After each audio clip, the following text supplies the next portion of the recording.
ఇదిగో రామాయణంలో ఒక ఆసక్తికరమైన కథ. జటాయువు కథ. ధర్మం కోసం పోరాడిన పక్షి. రావణుడు సీతాదేవిని అపహరించి పుష్పక విమానంలో లంకకు తీసుకెళ్తున్న సమయంలో ఆకాశంలో ఉన్న వృద్ధ గద్ద జటాయువు ఈ దృశ్యాన్ని చూశాడు.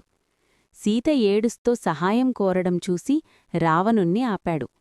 జటాయువన్నాడు, పరాయి భార్యను అపహరించడం అధర్మం. వెంటనే సీతను విడిచిపెట్టు.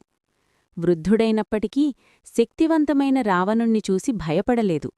ధర్మం కోసం తన ప్రాణాలనే పణంగా పెట్టి రావణుడితో యుద్ధం చేశాడు.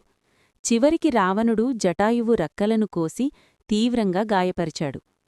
కొంతకాలం తరువాత శ్రీరాముడు మరియు లక్ష్మణుడు జటాయువును కనుగొన్నారు. చివరి శ్వాసలో జటాయువు సీతను రావణుడు అపహరించాడని, లంక దిశగా తీసుకెళ్లాడని చెప్పాడు.